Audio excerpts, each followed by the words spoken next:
أعوذ بالله من الشيطان الرجيم. بسم الله الرحمن الرحيم. الحمد لله الذي أنزل على عبده الكتاب ولم يجعل له عوجا قيما لينذر بأسا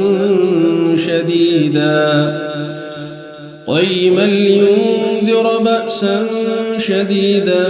من لدنه ويبشر المؤمنين الذين يعملون الصالحات أن لهم أجرا حسنا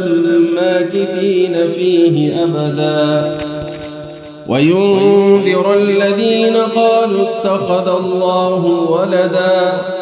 ما لهم به من علم ولا لآبائهم كبرت كلمة تخرج من أفواههم إن يقولون إلا كذبا فلعلك باخع نفسك على آثارهم إن لم يؤمنوا بهذا الحديث أسفا إنا جعلنا ما على الأرض زينة لها لنبلوهم أيهم أحسن عملا وإنا لجاعلون ما عليها صعيدا جرزا أم حسبت أن أصحاب الكهف والرقيم كانوا من آياتنا عجبا أم حسبت أن أصحاب الكهف والرقيم كانوا من آياتنا عجبا إذ أوى الفتية إلى الكهف فقالوا ربنا آتنا من لدنك رحمة وهيئ لنا من أمرنا رشدا فضربنا على آذانهم في الكهف سنين عددا ثم بعثناهم لنعلم أي الحزبين أحصى لما لبثوا أمدا نحن نقص عليك نبأهم بالحق إنهم فتية آمنوا بربهم وزدناهم هدى وربطنا على قلوبهم إذ قاموا فقالوا ربنا رب السماوات والأرض لن ندعو من دونه إلها لقد قلنا إذا شططا هؤلاء قوم اتخذوا من دونه آلهة لولا يأتون عليهم بسلطان بين فمن أظلم ممن افترى على الله كذبا وإذ اعتزلتموهم وما يعبدون إلا الله فأووا إلى الكهف ينشر لكم ربكم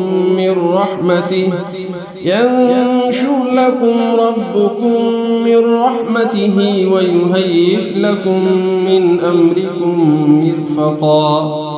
وترى الشمس إذا طلعت تزاور عن كهفهم ذات اليمين وإذا غربت تقرضهم ذات الشمال وهم في فجوة منه ذلك من آيات الله من يهد الله فهو المهتد ومن يضلل فلن تجد له وليا مرشدا وتحسبهم أيقاظا وهم رقود ونقلبهم ذات اليمين وذات الشمال وكلبهم باسط ذراعيه بالوصيد لو اطلعت عليهم لوليت منهم فرارا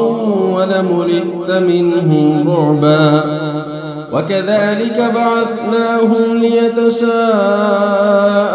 بينهم قال قائل منهم كم لبثتم قالوا لبثنا يوما أو بعض يوم قالوا ربكم أعلم بما لبثتم فابعثوا أحدكم بورقكم هذه إلى المدينة فلينظر أيها أزكى طعاما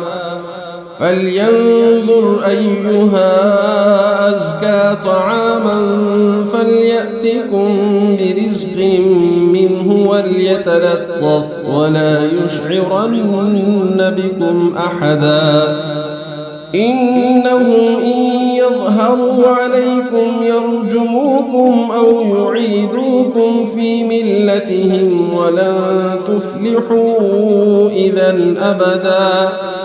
وكذلك أعثرنا عليهم ليعلموا أن وعد الله حق وأن الساعة لا ريب فيها إذ يتنازعون بينهم أمرهم فقالوا ابنوا عليهم بنيانا ربهم أعلم بهم قال الذين غلبوا على أمرهم لنتخذن عليهم مسجدا سيقولون ثلاثة رابعهم كلبهم ويقولون خمسة سادسهم كلبهم رجما بالغيب ويقولون سبعة وثامنهم كلبهم قل ربي أعلم بعدتهم ما يعلمهم إلا قليل فلا تمار فيهم إلا مراء ظاهرا ولا تستفت فيهم منهم أحدا ولا تقولن لشيء إني فاعل ذلك غدا إلا أن يشاء الله واذكر ربك إذا نسيت وقل عسى أن يهديني ربي لأقرب من هذا رشدا ولبثوا في كهفهم 300 سنين وازدادوا 9 قل الله أعلم بما لبثوا له غيب السماوات والأرض أبصر به وأسمع ما لهم من دونه من ولي ولا يشرك في حكمه أحدا واتل ما أوحي إليك من كتاب ربك لا مبدل لكلماته ولن تجد من دونه ملتحدا واصبر نفسك مع الذين يدعون ربهم بالغداة والعشي يريدون وجهه ولا تعد عيناك عنهم تريد زينة الحياة الدنيا ولا تطع من أغفلنا قلبه عن ذكرنا واتبع هواه وكان أمره فرطا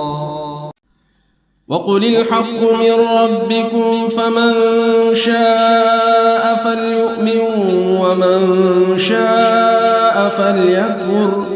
إنا أعتدنا للظالمين نارا أحاط بهم سرادقها وإن يستغيثوا يغاثوا بماء كالمهل يشوي الوجوه بئس الشراب وساءت مرتفقا إن الذين آمنوا وعملوا الصالحات إنا لا نضيع أجر من أحسن عملا أولئك لهم جنات عدن تجري من تحتهم الأنهار يحلون فيها من أساور من ذهب ويلبسون ثيابا خضرا من سندس واستبرق متكئين فيها على الأرائك نعم الثواب وحسنت مرتفقا واضرب لهم مثل الرجلين جعلنا لأحدهما جنتين من أعناب وحففناهما بنخل وجعلنا بينهما زرعا كلتا الجنتين آتت أكلها ولم تظلم منه شيئا وفجرنا خلالهما نهرا وكان له ثمر فقال لصاحبه وهو يحاوره أنا أكثر منك مالا وأعز نفرا ودخل جنته وهو ظالم لنفسه قال ما أظن أن تبيد هذه أبدا وما أظن الساعة قائمة ولئن رددت إلى ربي لأجدن خيرا منها منقلبا قال له صاحبه وهو يحاوره أكفرت بالذي خلقك من تراب ثم من نطفة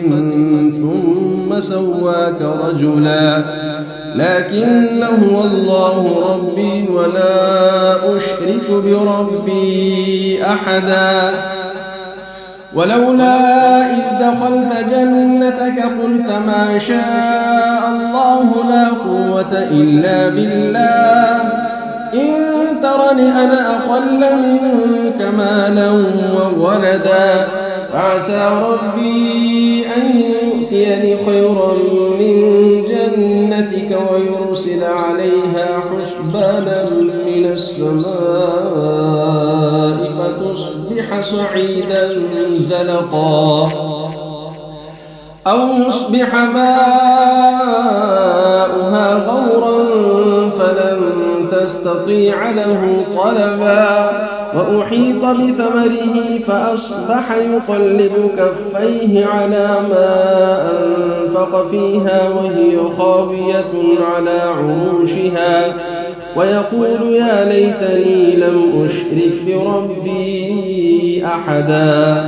ولم تكن له فئة ينصرونه من دون الله وما كان منتصرا هنالك الولاية لله الحق هو خير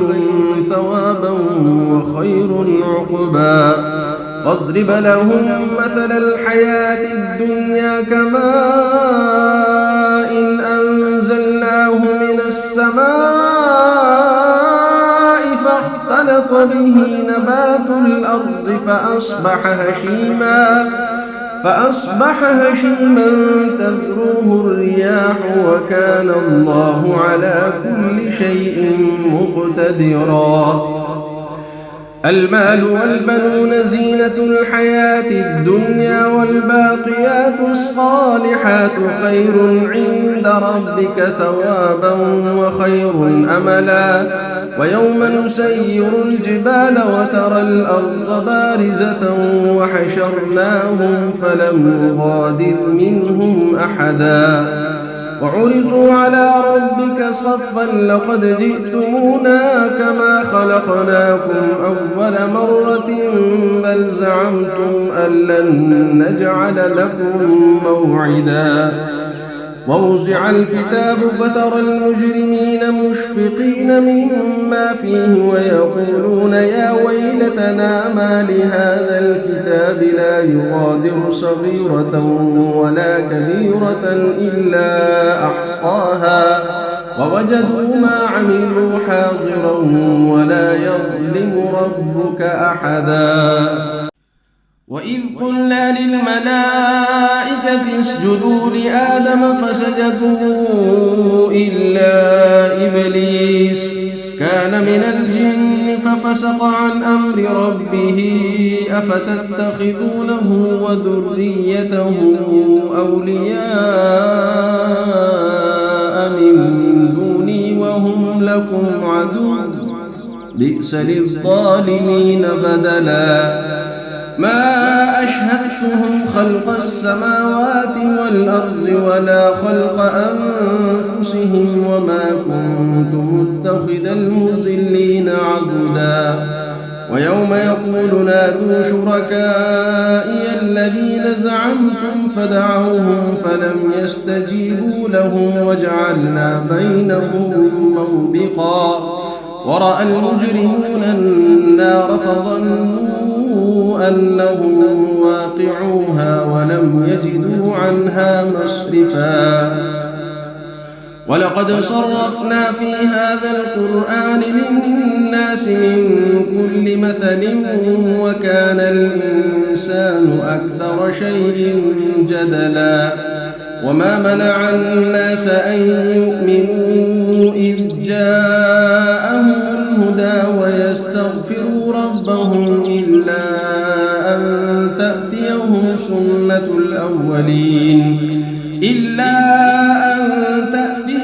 سنة الأولين أو يأتيهم العذاب قبلا وما نرسل المرسلين إلا مبشرين ومنذرين ويجادل الذين كفروا بالباطل ليدحضوا به الحق واتخذوا آياتي وما أنذروا هزوا ومن أظلم ممن ذكر بآيات ربه فأعرض عنها ونسي ما قدمت يداه إنا جعلنا على قلوبهم أكنة أن يفقهوه وفي آذانهم وقرا وإن تدعهم إلى الهدى فلن يهتدوا إذن أبدا وربك الغفور ذو الرحمة لو يؤاخذهم بما كسبوا لعجل لهم العذاب بل لهم موعد لن يجدوا من دونه موئلا وتلك القرى أهلكناهم لما ظلموا وجعلنا لمهلكهم موعدا وإذ قال موسى لفتاه لا أبرح حتى أبلغ مجمع البحرين أو أمضي حقبا فلما بلغا مجمع بينهما نسيا حوتهما فاتخذ سبيله في البحر سربا فلما جاوزا قال لفتاه آتنا غداءنا لقد لقينا من سفرنا هذا نصبا قال أرأيت إذ أوينا إلى الصخرة فإني نسيت الحوت وما أنسانيه إلا الشيطان أن أذكره واتخذ سبيله في البحر عجبا قال ذلك ما كنا نبغي فارتدا على آثارهما قصصا فوجدا عبدا من عبادنا آتيناه رحمة من عندنا وعلمناه من لدنا علما قال له موسى هل أتبعك على أن تعلمني مما علمت رشدا قال إنك لن تستطيع معي صبرا وكيف تصبر على ما لم تحط به خبرا قال ستجدني إن شاء الله صابرا ولا أعصي لك أمرا قال فإن اتبعتني فلا تسألني عن شيء حتى أحدث لك منه ذكرا فانطلقا حتى إذا ركبا في السفينة خرقها قال أخرقتها لتغرق أهلها لقد جئت شيئا إمرا قال ألم أقل إنك لن تستطيع معي صبرا قال لا تؤاخذني بما نسيت ولا ترهقني من أمري عسرا فانطلقا حتى إذا لقيا غلاما فقتله قال أقتلت نفسا زكية بغير نفس لقد جئت شيئا نكرا قال ألم أقل لك إنك لن تستطيع معي صبرا قال إن سألتك عن شيء بعدها فلا تصاحبني قد بلغت من لدني عذرا فانطلقا حتى إذا أتيا أهل قرية استطعما أهلها فأبوا أن يضيفوهما فوجدا فيها جدارا يريد أن ينقض فأقامه قال لو شئت لاتخذت عليه أجرا قال هذا فراق بيني وبينك سأنبئك بتأويل ما لم تستطع عليه صبرا أما السفينة فكانت لمساكين يعملون في البحر فأردت أن أعيبها وكان وراءهم ملك يأخذ كل سفينة غصبا وأما الغلام فكان أبواه مؤمنين فخشينا أن يرهقهما طغيانا وكفرا فأردنا أن يبدلهما ربهما خيرا منه زكاة وأقرب رحما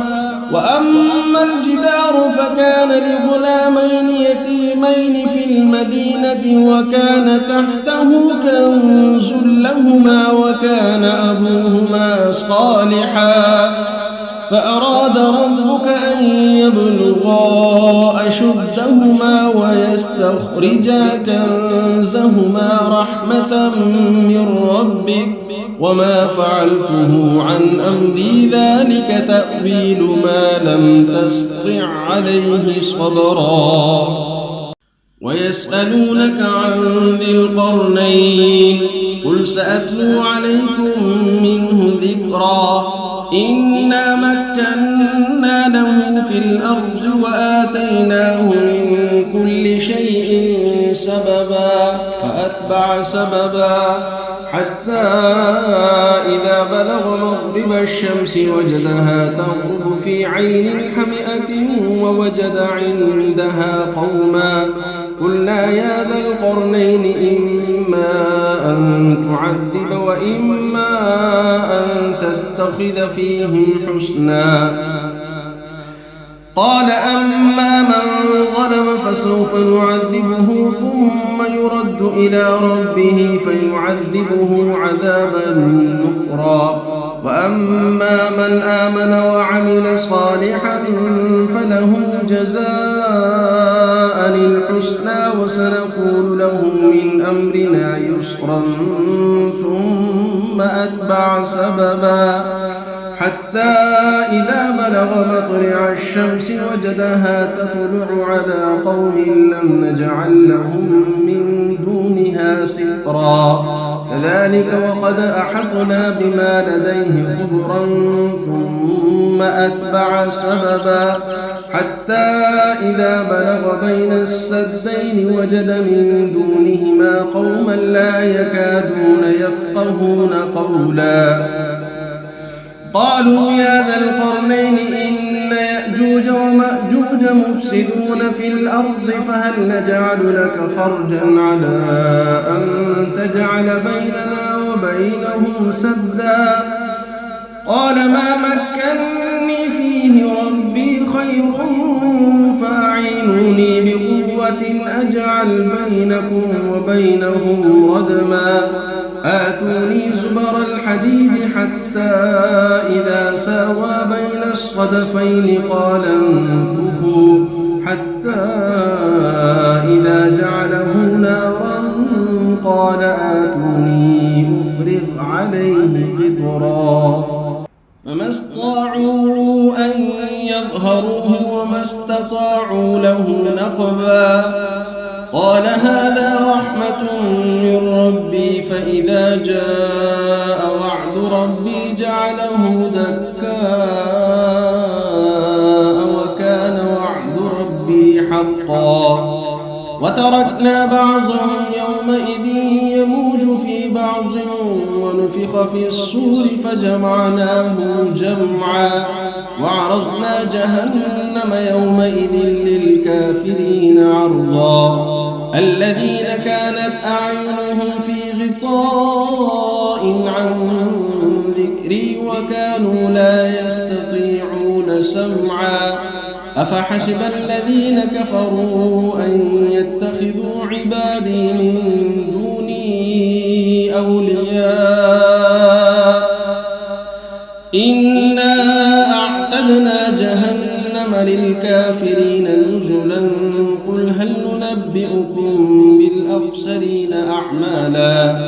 الذين ضل سعيهم في الحياة الدنيا وهم يحسبون أنهم يحسنون صنعا أولئك الذين كفروا بآيات ربهم ولقائه فحبطت أعمالهم فلا نقيم لهم يوم القيامة وزنا ذلك جزاؤهم جهنم بما كفروا واتخذوا آياتي ورسلي هزوا إن الذين آمنوا وعملوا الصالحات كانت لهم جنات الفردوس نزلا خالدين فيها لا يبغون عنها حولا قل لو كان البحر مدادا لكلمات ربي لنفد البحر قبل أن تنفد كلمات ربي ولو جئنا بمثله مددا قل إنما أنا بشر